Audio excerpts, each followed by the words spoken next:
for some, you know, I don't know how some people fry their gari, but there's a way you do not make your gari properly, like the frying. If it stays in a cold environment, it turns green or it starts to clump together. Yeah, so I didn't want to risk that. I think I'll just wait it out till after the rains before I can get gari in large quantity. I know one thing is still very expensive this season, and that one thing is plantain. Yes, except of course you have a farm, but for those who sell, I tried to buy a bunch of plantain last week and I asked nicely, how much is this plantain?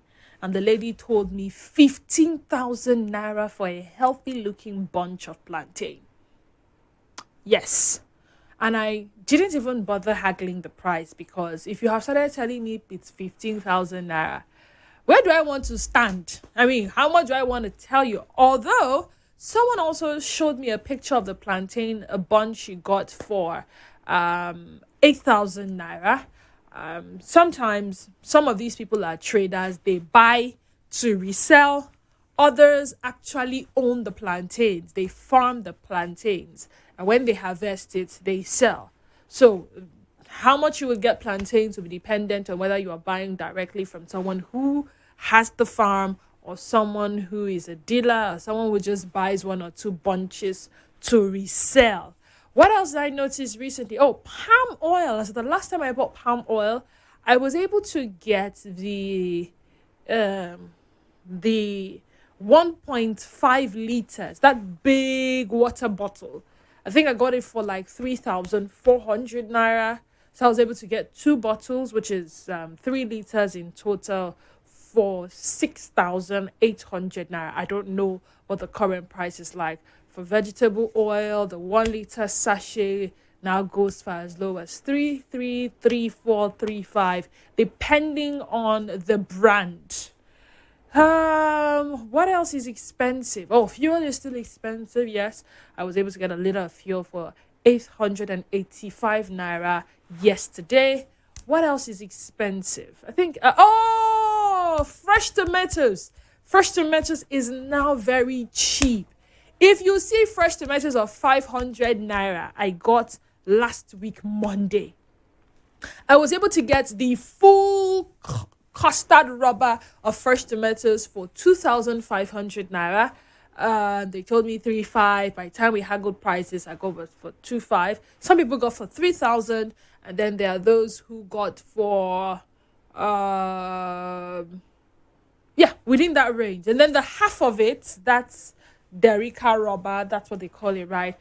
You can get it for 1,500, 17,000, 16,000, depending on your price haggling skills. Shombo is very, very cheap this period. If you see Shombo I got for 400 naira, that is the Shombo that I would have gotten for 1,000 naira before now. So to 200 naira, that's how they shade it. And then two places, 400 naira. It was a lot. Fresh pepper. The 500 naira quantity I got lately was a lot. I would say that was 1,000 naira before now. So these are some of the things that I would say the prices have come down recently. If you have storage, I would advise that for some of these things that you use often, get them in bulk.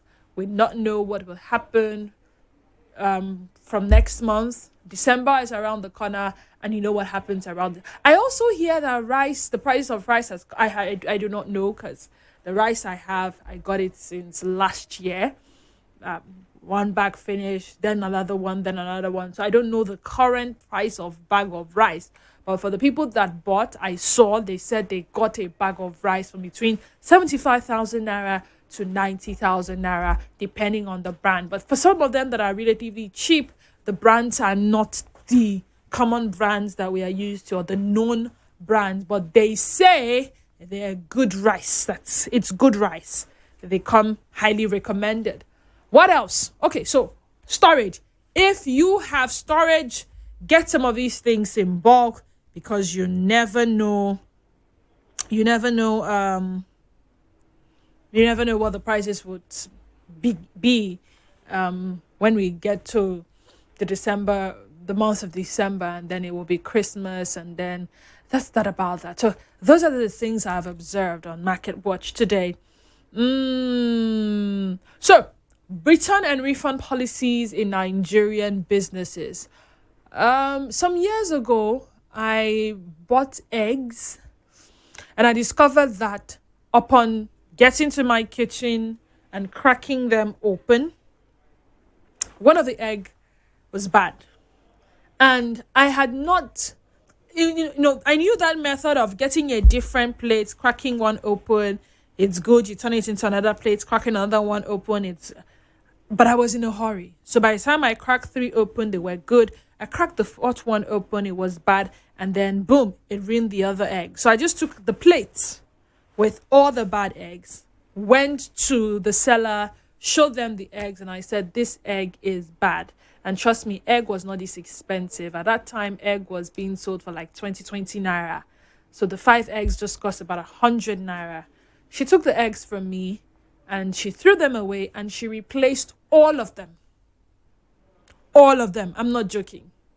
So I went home a happy customer because my eggs were replaced. She didn't change just the one bad one. She saw that the one bad one had messed up the other good ones, and she just quietly, no shouting, no anything. Now, getting back home, it occurred to me that this lady was not the poultry. She does not rear chickens to lay eggs. So she will definitely encounter a loss. And maybe she will call the egg supplier and say, the eggs that you give me bad. The egg supplier may or may not change those eggs, but she was kind enough to change them. Recently, I bought an evaporated milk, a very known brand, and I had made my pap. I poured it and I saw lumps, and I took a picture of it, and then I sent it to the supermarket I had bought, and they told me to come for another one. And I did go for another one, and I opened it, and I discovered it was the same thing. And it just meant that particular carton, several packs in that carton, in fact, all the packs in that carton were bad. They changed like 2 for me. And at some point, I didn't feel the need to go back there because I just discovered if that is the same batch they have, then all of them were bad. Why am I sharing these 2 instances with you? Some businesses lately are doing the goods once sold and not returnable.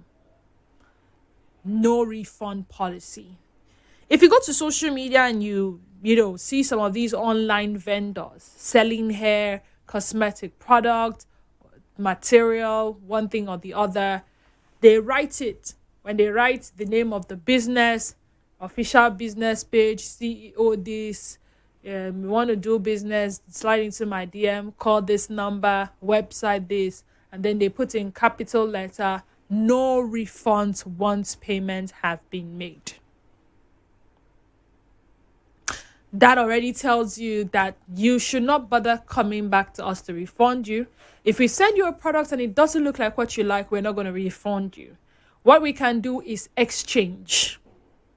So no refund, only exchange. And then there are some that put it out there, no refunds, no exchange. So if you've done your purchase and it turns out bad for you, well, deal with it.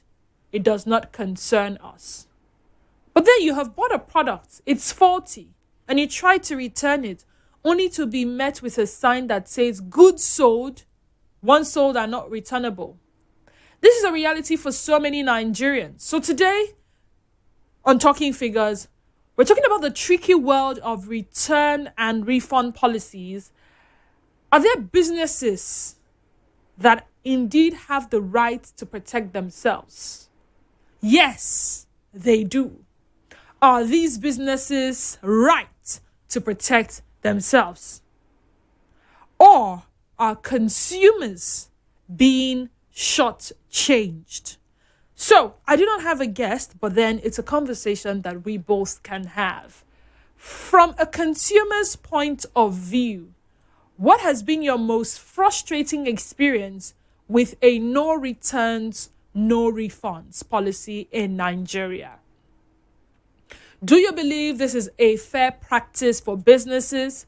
Or should there be a stronger consumer protection law in place that allows for you to change your mind if what you get is not what you desired, or it is not keeping up with the promise as advertised? Question number 2, for the business owners listening, what are the biggest challenges you face with returns and refunds?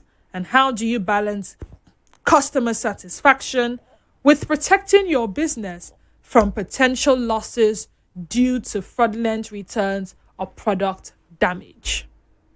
We're going to break, and when we come back, I start taking your calls. Stay with us. Nigeria Info.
Audible so we can hear you. From a customer's point of view, what has been your most frustrating experience with a no returns, no refunds policy in Nigeria?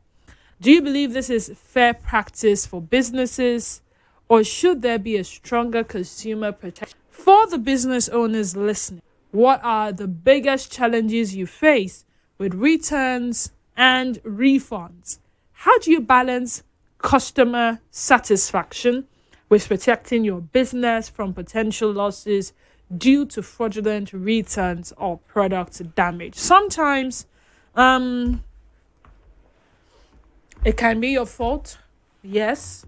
Sometimes you had no idea the product is bad, but you sold it. And the customer tells you that, see, this product is bad, or this product's quality is not worth the price, or I don't want to buy again. And then there are times when the money did not even get, the product did not get to the customer, but the money got to your account